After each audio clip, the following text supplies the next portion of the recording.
Selamat datang di channel Cerita Cinta, channelnya cerita cinta romantis. Sebelum lanjut, mohon dukungannya dengan like dan subscribe dulu. Istri yang tak dianggap, bagian 52. Formula pupuk ini bisa aku serahkan ke lembaga riset atau perusahaan milik pemerintah. Kalau begitu kamu akan kehilangan banyak keuntungan, Anjani. Ini proyek besar, ujar Diko sedikit frustasi.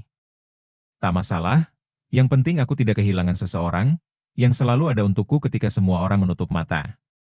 Jawab Anjani mantap, dia bukan orang yang tidak tahu terima kasih, terlebih Jamal selama ini selalu ada untuk dirinya di saat momen kritis.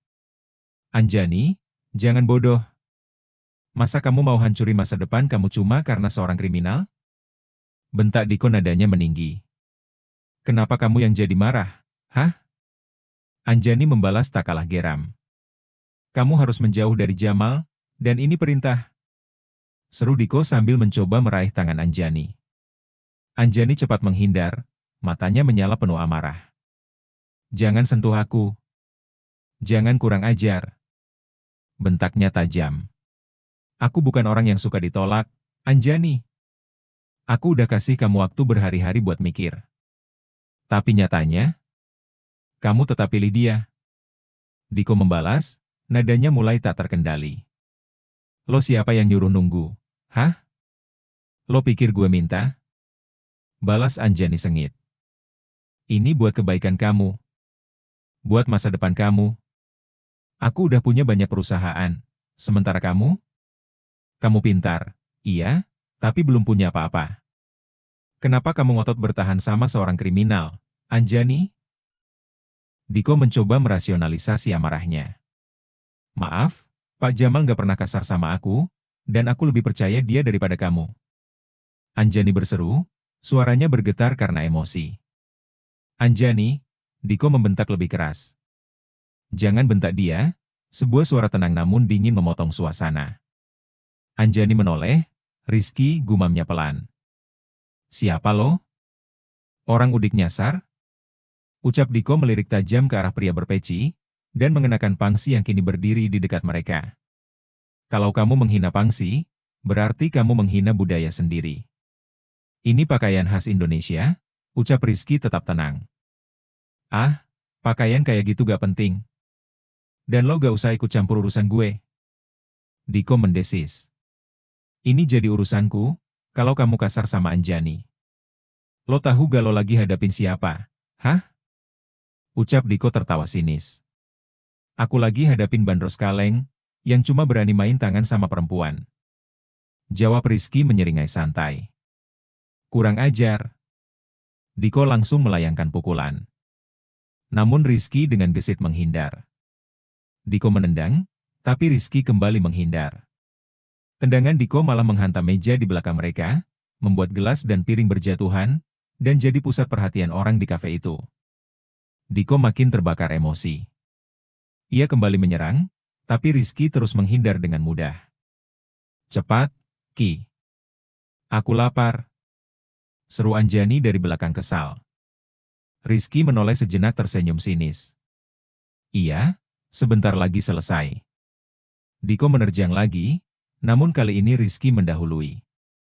Sebuah tendangan keras mendarat tepat di dada Diko. Ugh! Diko terkapar, meringis kesakitan tak bisa bangkit. Orang-orang mulai berbisik-bisik, Anjani melangkah ke sisi Rizky dengan santai.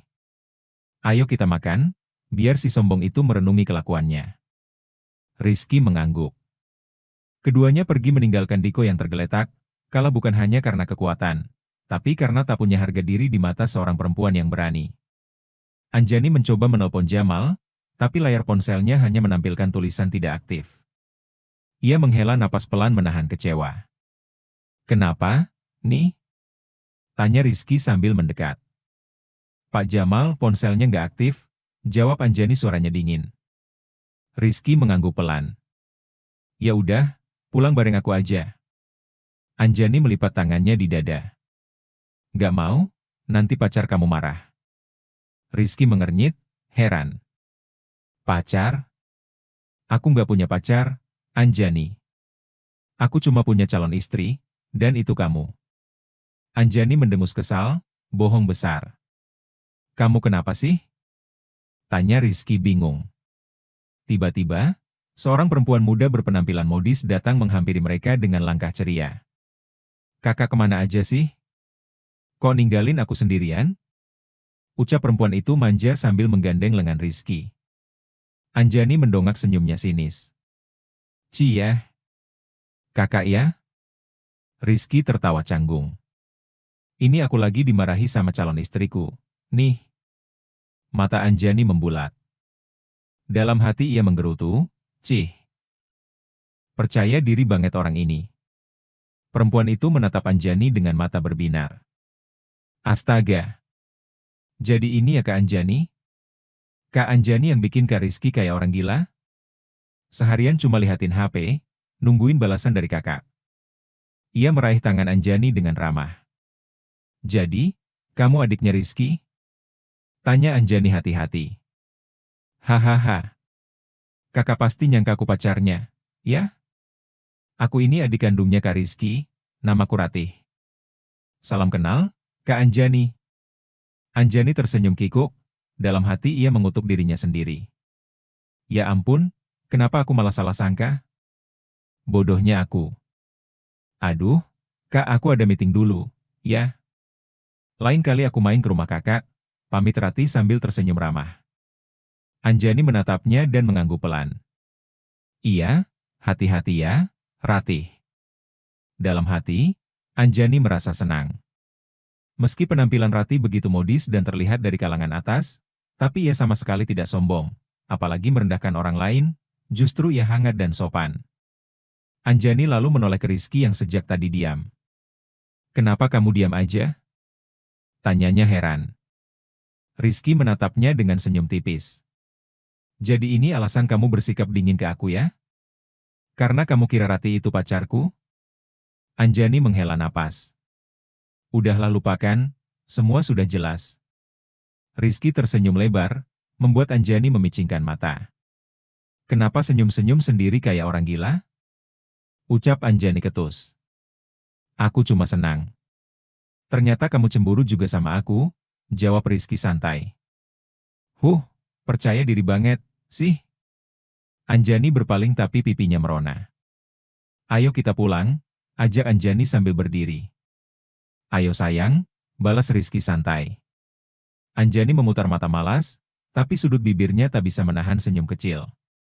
Ia pura-pura kesal, padahal dalam hati terasa hangat. Mereka berjalan menuju mobil. Anjani duduk di bangku penumpang, Rizky di belakang kemudi. Sepertinya kamu sangat menikmati jadi tukang antar galon, goda Anjani sambil menoleh. Rizky tertawa pelan. Ya iyalah, daripada tiap hari harus ketemu pejabat bermulut manis tapi penuh kebohongan, mendingan ketemu ibu-ibu komplek yang ngomongnya nyablak tapi jujur. Anjani tersenyum. Tapi aku tetap kasihan sama bapakmu, kamu terlalu santai. Bapakku kuat karena ada ibuku, dan aku juga begitu. Kalau aku sudah menikah nanti, baru aku siap menggantikan posisi bapak sepenuhnya, jawab Rizky mantap. Anjani mendesah pelan, ya sudah menikahlah. Rizky langsung menoleh. Ya sudah, ayo sekarang kita ke kawah. Anjani terkekeh, lalu menarik napas panjang. Aku masih trauma, Ki. Beberapa laki-laki yang pernah aku percaya malah bikin aku kecewa. Rizky menatapnya sejenak, lalu mengangguk pelan. Oke, aku akan menunggu. Tapi janji, kalau ada masalah, lain kali jangan diam atau tiba-tiba menghilang. Kita ini bukan peramal, kalau nggak komunikasi salah pahamnya bisa panjang. Anjani tersenyum tipis. Iya deh, makasih ya, Ki. Mobil pun melaju pelan, membawa mereka pulang dengan hati yang mulai hangat kembali. Sesampainya di kontrakan, Anjani langsung dikejutkan oleh pemandangan tak biasa. Beberapa mobil barakuda berjajar keluar dari kompleks, disusul satu unit tank lapis baja yang menggetarkan tanah saat melaju pelan. Puluhan polisi bersenjata lengkap dan pasukan elit keluar dari gang kontrakan, menimbulkan kepanikan di sekitar. Ada apa ini, Anjani? Tanya Rizky cemas matanya menyapu kerumunan. Anjani menggeleng, wajahnya pucat. Aku nggak tahu, Ki. Tapi pikirannya langsung tertuju pada satu orang, Jamal. Detik itu juga dadanya sesak, pantas saja ponsel Jamal tidak aktif sejak tadi. Begitu iring-iringan kendaraan aparat perlahan meninggalkan area, mobil pickup milik Rizky masuk ke dalam gang. Suasana masih riuh dan tegang. Anjani segera turun, berlari kecil ke arah Firman yang tanpa panik berdiri di depan kontrakan. Di sampingnya, Wulan sibuk menenangkan Lina yang menangis sambil menggendong anaknya. "Wulan, Firman, ada apa ini sebenarnya?" tanya Anjani dengan suara bergetar. Wulan menoleh, wajahnya tegang. "Pak Jamal ditangkap polisi, Jan. Katanya beliau terlibat jaringan terorisme." "Apa?" Anjani hampir terjatuh, kedua kakinya melemas. "Itu nggak mungkin, Jamal bukan orang seperti itu." "Nggak mungkin," tangisnya pecah tanpa bisa ditahan. Rizky yang baru menyusul langsung memegang bahu Anjani, mencoba menenangkan. Tapi Anjani tak bisa diam. Dunia seolah runtuh dalam sekejap. Orang yang selama ini menjadi pelindungnya, kini dicap kriminal berbahaya. "Pak Jamal, kenapa kamu nggak bilang apa-apa padaku?" bisik Anjani dalam tangisnya. Anjani panik. Pelindung utamanya tak ada di sisinya. Jantungnya berdegup kencang, seperti sedang dikejar waktu yang tak memberinya ampun. Tubuhnya lunglai, lutut terasa lemas. Nafasnya tercekat saat melihat Lina, istri Pak Jamal, berusaha tenang sambil menggendong bayinya. "Pesan Bang Jamal, tenang saja," ucap Lina lirih. Nada suaranya seolah tenang, tapi wajahnya bercerita lain, mata sembab, jemari gemetar saat membetulkan selimut si kecil. "Kenapa ibu bisa setenang itu?" tanya Anjani hampir tak percaya. "Karena itu pesan terakhir Bang Jamal sebelum dibawa pergi," jawab Lina menunduk. Anjani tercekat, hatinya mulai dipenuhi berbagai skenario buruk. Belum sempat berpikir lebih jauh, ponselnya bergetar. Nama Reno tertera di layar, ia angkat dengan cepat. "Anjani, kamu sudah lihat berita?" tanya Reno tanpa basa-basi. "Berita apa? Masa penangkapan Pak Jamal sudah muncul?" tanya Anjani, berharap mendapatkan titik terang. "Pak Jamal? Supirmu itu ditangkap?" "Aku malah baru tahu," jawab Reno terdengar bingung. "Lalu, berita apa yang abang maksud?" Anjani berusaha menenangkan diri, meski suara dalam kepalanya terus berteriak. "Ini serius, semua media rame, katanya formula kamu gagal total. Media sosial meledak, influencer pada ikutan, kamu trending nomor 1. Semuanya nuntut kamu tanggung jawab," ucap Reno cepat, tegang. Anjani terdiam, lantai seolah bergeser dari bawah kakinya. "Gagal total? Bagaimana bisa? Formula itu dirancang untuk masa tanam 5-6 bulan. Proyeknya bahkan baru jalan 4 bulan. Belum waktunya untuk dievaluasi," katanya, suara meninggi hampir putus asa. "Nah itu dia. Tapi narasi yang tersebar udah nggak rasional, semua orang main emosi. Ada yang bilang tanaman mati, ada yang bilang petani rugi besar. Bahkan ada video editan yang seolah kamu mengabaikan dampak sosial proyek ini." Anjani memejamkan mata. Kepalanya berdenyut hebat, dunia seperti berbalik menyerangnya. Pak Jamal ditangkap dengan pasukan bersenjata lengkap, tanpa satupun media meliput. Tapi kegagalan yang belum terbukti dari formula organik miliknya, justru menjadi konsumsi publik dan bahan amukan netizen. Dia merasa sendirian, terpojok. Diburu oleh opini yang tumbuh liar, jauh lebih cepat daripada hasil panen yang dijanjikan formulanya. "Ada apa, nih?" tanya Wulan, menatap wajah Anjani yang tampak murung dan lelah.